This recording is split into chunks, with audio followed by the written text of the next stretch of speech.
Welcome back to my channel. दोस्तों, आज की कहानी एक ऐसे साइंटिस्ट जोड़े की है जो कि लेबॉर्ट्री में अजीब क्रिएचर्स बनाने का एक्सपेरिमेंट कर रहे थे। वो कामयाब हो जाते हैं और अजीब क्रिएचर बना लेते हैं, उसे अपने बच्चों की तरह पालने लगते हैं। लेकिन ये उनकी ज़िंदगी की सबसे बड़ी गलती थी जिसका एहसास उन्हें जल्द ही हो जाता है, लेकिन तब तक देर हो चुकी थी। मूवी शुरू होती है तो हम हस्बैंड क्लाइव और उसकी वाइफ एल्सा को देखते हैं। वो दोनों एक लेबॉर्ट्री में हैं। दोनों जेनेटिक साइंटिस्ट हैं, यानी ये ऐसे साइंटिस्ट हैं जो लैब में एक्सपेरिमेंट करके नए नए एनिमल्स बनाते हैं। उनका काम बहुत ही इंटरेस्टिंग है। वो ये है कि दो एनिमल्स के डीएनए मिक्स करके नया एनिमल, या एक एनिमल और एक क्रिएचर के डीएनए को मिक्स करके नया क्रिएचर बनाएं। ये दोनों एक मेडिसिन कंपनी के लिए काम करते थे जिसका नाम नर्ड था। उनका काम इस कंपनी में ये था कि ये एक्सपेरिमेंट करके डिफरेंट टाइप के एनिमल बनाएं और फिर उस नए एनिमल की प्रोटीन से मुख्तलिफ बीमारियों का इलाज ढूंढें। रिसेंटली उन्होंने एक न्यू एनिमल बनाया था जो मेल था और दिखने में बहुत ही डिफरेंट और क्रीपी सा था। इस तरह का एनिमल ये पहले भी बना चुके हैं जो कि फीमेल थी। अब ये दोनों एनिमल्स को एक जगह इकट्ठा रख देते हैं कि ये दोनों एक दूसरे से कैसा बिहेव करते हैं। हम देखते हैं कि ये दोनों एनिमल्स एक दूसरे से अच्छे से बिहेव करते हैं और घुल मिल जाते हैं, यानी उनका एक्सपेरिमेंट कामयाब हो गया था। फिर वो अपनी कंपनी के बॉस के पास जाते हैं और इस प्रोजेक्ट के बारे में बताते हैं कि किस तरह उन्होंने बहुत सारे एनिमल्स के डीएनए को मिलाकर ये क्रिएचर बनाए हैं और इन क्रिएचर की प्रोटीन की मदद से वो मुख्तलिफ बीमारियों की मेडिसिन बना सकते हैं। और ये आइडिया भी शेयर करते हैं कि इस डीएनए को इंसानी डीएनए के साथ मिलाकर वो एक अलग किस्म की ब्रीड भी बना सकते हैं। इस तरह बहुत सी बीमारियों की मेडिसिन बना सकते हैं। ये सुनकर उनकी बॉस उन्हें बताती है कि इस प्रोजेक्ट से कंपनी बहुत खुश है, लेकिन नए प्रोजेक्ट की कंपनी अभी परमिशन नहीं दे सकती। इन जानवरों की प्रोटीन से कंपनी नई मेडिसिन बनाना शुरू कर देगी, इसलिए हम अब नए प्रोजेक्ट को छोड़कर इस प्रोजेक्ट पर काम जारी रखेंगे और आप अब इसकी प्रोटीन से मेडिसिन बनाना शुरू करें। क्लाइव और एल्सा कहते हैं कि क्या हम नए प्रोजेक्ट पर काम नहीं करेंगे? तो बॉस कहती है कि हम ज़रूर उस पर काम करेंगे, लेकिन अभी हम उन जानवरों की प्रोटीन से मेडिसिन बनाकर मार्केट में लाएंगे। उसके बाद तुम्हारे प्रोजेक्ट पर भी काम शुरू कर देंगे। यह सुनकर दोनों डिसअपॉइंट हो जाते हैं क्योंकि दोनों जेनेटिक साइंटिस्ट के इल्म की मदद से कुछ नया करना चाहते थे। इसलिए दोनों डिसाइड करते हैं कि हम सीक्रेटली इस प्रोजेक्ट पर काम करेंगे। अब दोनों छुप कर ये काम करना शुरू कर देते हैं। वो एनिमल तो उनके पास थे, अब उन्हें इंसानी डीएनए की ज़रूरत थी जिनको वो इस एनिमल के डीएनए से मिला सकें। तो एल्सा क्लाइव को किसी का डीएनए ला कर देती है। क्लाइव उससे पूछता है कि ये डीएनए किसका है, तो वो बताती है कि किसी अननोन इंसान का है। फिर वो सब जानवरों के डीएनए से इस डीएनए को मिलाते हैं। वो काफ़ी दफ़ा ट्राई करते हैं लेकिन वो नाकाम रहते हैं। अब एल्सा एक और डीएनए लेकर आती है और कहती है कि ये डीएनए अच्छा है। अब दोनों इस पर काम शुरू कर देते हैं और दिन रात काम करते हैं। अब वो देखते हैं कि उनका एक्सपेरिमेंट कामयाब होता नजर आ रहा है। इंसानी डीएनए जानवर के डीएनए से मिल रहा है और उनको यूनिक डीएनए मिल जाता है जो इंसान और जानवर के डीएनए से मिलकर बना था। यहाँ क्लाइव कहता है कि ये करना इलीगल है, इसलिए उसे आगे बढ़ाना नहीं चाहिए, लेकिन एल्सा इस एक्सपेरिमेंट को आगे बढ़ाकर रिजल्ट देखना चाहती थी। फिर वो इस डीएनए को लेकर एक रूम में जाते हैं जहाँ एक मशीन है। इस मशीन में कोई भी डीएनए डालने से वो बढ़ना शुरू हो जाता है और बढ़कर किसी जिंदगी की शक्ल इख्तियार करता है। एल्सा इस मशीन के अंदर इस डीएनए को डाल देती है। क्लाइव उससे आर्ग्यू करता है कि हम अच्छा काम नहीं कर रहे, इस एनिमल को बनाएंगे और फिर मार देंगे, क्या फ़ायदा।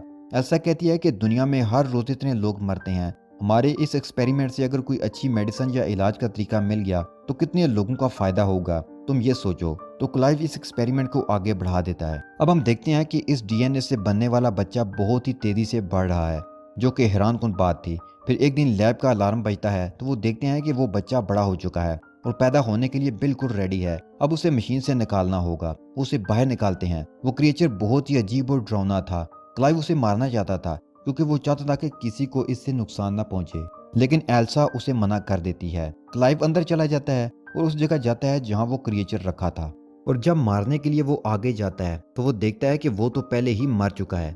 एल्सा कहती है कि ये मर चुका है इसलिए खतरे की बात नहीं है, तो वो इस बॉक्स को ओपन कर देती है। वो देखती है कि अंदर नजर आने वाली चीज स्किन है, एक होल है, उसके अंदर जो एनिमल था वो गायब है, यानी अब वो नया पैदा होने वाला एनिमल इसी लैब में है। फिर अचानक से वो क्रिएचर जिसकी अजीब सी शक्ल थी, उसके दो पैर थे लेकिन हाथ नहीं थे, वो उनके सामने आ जाता है। क्लाइव बाहर से देख रहा था और कहता है कि तुम बाहर आ जाओ, मैं लैब में जहरीली गैस छोड़ देता हूँ। लेकिन एल्सा बाहर नहीं आती और इस क्रिएचर से बात करती है कि मैं तुम्हें कुछ नहीं कहूंगी। तो वो क्रिएचर उसके पास आ जाता है, लेकिन इसी दौरान क्लाइव वहां राड उठाए आ जाता है, तो वो क्रिएचर वहां से भाग जाता है और वो दोनों वहां से बाहर आ जाते हैं। क्लाइव एल्सा से कहता है कि ये क्रिएचर खतरनाक हो सकता है और इसे हम कहाँ छुपाएंगे, इसलिए मुझे इसे मारना होगा। लेकिन एल्सा उसे ऐसा नहीं करने देती। फिर वो लैब में बेहोशी के लिए गैस छोड़ते हैं।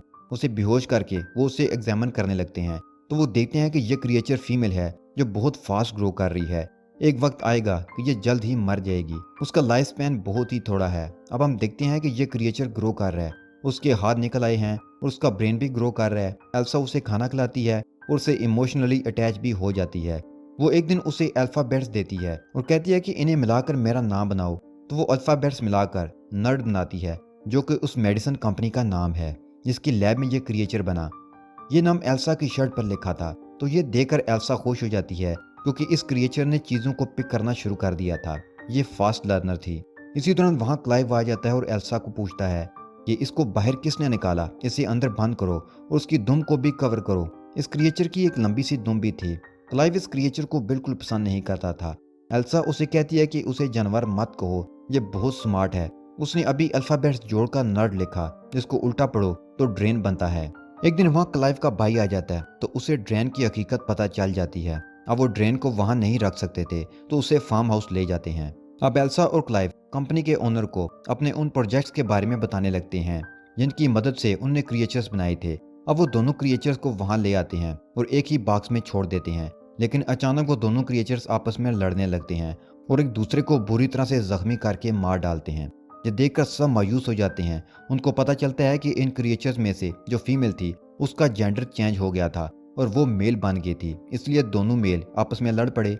इस क्रिएचर में एक ऐसी एनिमल का डीएनए था जिसमें यह खासियत थी कि वो अपना जेंडर तब्दील कर सकता था। लेकिन एल्सा और क्लाइव को इस बारे में पता नहीं चल सका क्योंकि वो दोनों अपने ड्रेन वाले प्रोजेक्ट में कुछ ज़्यादा ही बिजी हो गए थे। अब हम देखते हैं कि ड्रेन बड़ी हो चुकी है और एल्सा उसे बच्चों की तरह ट्रीट कर रही है। उसे ट्रेन करती है और बहुत कुछ सिखाती है। एक दिन ड्रेन घर से भागकर जंगल में चली जाती है। क्लाइव और एल्सा उसे ढूंढने उसके पीछे जंगल में जाते हैं तो वो देखते हैं कि वो जंगल में शिकार करने आई है। उसने एक रैबिट को मार दिया है और अब वो उसे खा रही है। वो उसे वहां से पकड़कर वापस घर ले आते हैं। फिर वो एल्सा को अल्फाबेट्स को जोड़कर बताती है कि वो इस जगह से उकता गई है, वो बोर हो चुकी है। वो छलांग लगाकर छत से चिमट जाती है, उसे तोड़कर छत पर चढ़ जाती है। एल्सा और क्लाइव भी उसके पीछे जाते हैं और देखते हैं कि एल्सा के तो विंग्स निकल आए हैं, वो उड़ने वाली होती है। तो क्लाइव उसे कहता है कि तुम ना जाओ, रुक जाओ, हम तुमसे प्यार करते हैं। तो ड्रेन के विंग्स वापस बॉडी में चले जाते हैं। अब ड्रेन के दिमाग तेजी से डेवलप हो रहा था, वो चीज़ों को समझने लगी थी। एक दिन एल्सा देखती है कि ड्रेन एक बिल्ली के साथ खेल रही है तो वो उससे बिल्ली ले लेती है, कहीं वो उसे मार ना दे। फिर हम देखते हैं कि ड्रेन को क्लाइव अच्छा लगने लगा था, जिससे क्लाइव को पता चल जाता है कि जो डीएनए एल्सा लाई थी वो एल्सा का अपना डीएनए था। क्योंकि एल्सा क्लाइव से प्यार करती है, इसलिए इसी डीएनए की वजह से ड्रेन भी क्लाइव से प्यार करने लगी है। क्लाइव उससे नाराज होता है और उसे कहता है कि तुमने मुझे बताए बगैर ऐसा किया, ये तुमने अच्छा नहीं किया, तुम्हें मुझे बताना चाहिए था। अब ड्रेन के लिए एल्सा का प्यार कम होता जा रहा था। अब वो ड्रेन को बिल्ली दे देती है तो ड्रेन अपनी दुम से एक नुकीला डंग निकालती है और बिल्ली के गले में मारकर उसे मार देती है। एल्सा उसे इस हरकत पर थप्पड़ मारती है। ड्रेन वापस गुस्सा करती है और उसके ऊपर चढ़कर बैठ जाती है। फिर एल्सा के गले से एक चाबी लेकर डोर खोलकर बाहर चली जाती है। अब ड्रेन अजीब बिहेव करती है। वो एल्सा के मुख्तलिफ रूप देखते हैं। फिर हम देखते हैं कि एल्सा वो मेडिसिन बनाने में कामयाब हो चुकी थी जिसकी जिम्मेदारी उस कंपनी ने उसे दी थी। यहाँ क्लाइव सीसीटीवी से देखता है कि ड्रेन पानी में है। ड्रेन अब उसे भी अच्छे लगने लगी थी। वो लैपटॉप स्क्रीन पर उसे देख रहा होता है। वो स्क्रीन पर हाथ लगाता है तो उधर से ड्रेन भी कैमरा पर हाथ लगाती है, जैसे वो देख रही हो कि क्लाइव उसे देख रहा है। ये देखकर क्लाइव घबरा जाता है। अब हम देखते हैं कि क्लाइव फार्म हाउस में इस जगह पर आया है जहाँ ड्रेन को उन्होंने छिपाया हुआ है। वो यहाँ अकेला आया था एल्सा के बगैर। वो ड्रेन को आवाज़ देता है लेकिन वो नहीं आती। फिर वो देखता है कि ड्रेन पर पिलाई उसके पीछे खड़ी है। ड्रेन उसे बताती है कि वो उसे पसंद करती है। क्लाइव उसे समझाता है कि ये ठीक नहीं है, लेकिन क्लाइव भी उसे पसंद करता है, इसलिए वो फीलिंग्स पर कंट्रोल नहीं रख पाता। इसी दौरान वहाँ एल्सा आ जाती है। जब वो इन दोनों को इकट्ठा देखती है तो वो दुखी हो जाती है और वहाँ से चली जाती है। फिर एल्सा ड्रेन की दुम पर जो डंग लगा था उसको काट देती है। अब दोनों को एहसास होता है कि उन्होंने ड्रेन को बनाकर कितनी बड़ी गलती कर दी। एल्सा बताती है कि जो प्रोटीन कंपनी को चाहिए वो बना चुकी है और वो ड्रेन के अंदर बहुत ज़्यादा है। दोनों फैसला करते हैं कि वो ड्रेन को मार देंगे। जब वो ड्रेन के पास जाते हैं तो वो देखते हैं कि ड्रेन तो ऑलरेडी मरने वाली है और फिर वो मर जाती है। उसका लाइफ साइकिल ही थोड़ा था। उसके मरने के बाद वो उसे दफन कर देते हैं। फिर वहाँ क्लाइव का भाई अपने बॉस के साथ आ जाता है। वो कहता है कि हम जानते हैं कि तुम लोगों ने एक क्रिएचर बनाया है, तुम्हारे भाई ने मुझे बता दिया है। ये क्रिएचर इंसानों जैसा दिखता है क्योंकि जो प्रोटीन तुमने कंपनी को दिया उसमें इंसान का डीएनए है, इसलिए इस क्रिएचर को मैं देखना चाहता हूँ जो तुमने बनाया है। वो कहते हैं कि वो क्रिएचर तो मर चुकी है और हम उसे दफन भी कर चुके हैं। अब उन्हें जोर की चीखों की आवाज़ आ रही थी और ये आवाज़ें उस तरफ से थीं जहाँ उन्होंने ड्रेन को दफन किया था। वो सब उस तरफ भाग कर जाते हैं और वहाँ पहुँच देखते हैं कि ड्रेन वहाँ नहीं है, वो छत पर खड़ी हुई थी, यानी वो दोबारा से जिंदा हो गई थी। इस बार वो मुख्तलिफ लग रही थी, बहुत ताकतवर और खौफनाक भी। उसके विंग्स भी बाहर आ गए हैं और उसकी दुम भी रीग्रो कर चुकी है। ड्रेन वहां से उड़कर इन पर अटैक कर देती है। वो क्लाइव के भाई और उसकी बॉस को भी मार देती है। इसी दौरान क्लाइव भी बेहोश होने लगता है। ड्रेन एल्सा पर अटैक कर देता है और उसको नीचे गिरा देता है। ड्रेन अब मेल बन चुका है क्योंकि उसमें उस क्रिएचर का डीएनए भी था जो अब जेंडर चेंज कर सकता था। इससे पहले कि वो एल्सा को नुकसान पहुंचाता, क्लाइव पीछे से आकर ड्रेन के कमर पर लकड़ी घुसाकर उसे इंजर्ड कर देता है, लेकिन ड्रेन वो लकड़ी निकालकर क्लाइव पर वापस अटैक करता है।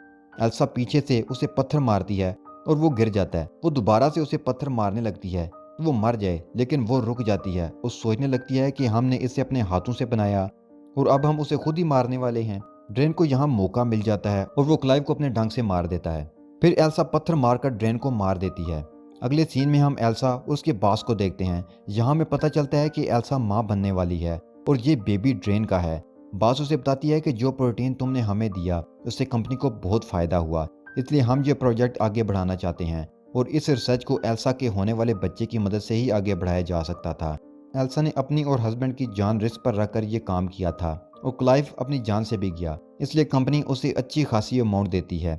एल्सा चूंकि जेनेटिक साइंटिस्ट है और वो अपने काम से बहुत लगाव रखती है, इसलिए ना चाहते हुए भी वो इस प्रोजेक्ट के लिए राजी हो जाती है और यहीं पर यह मूवी खत्म हो जाती है।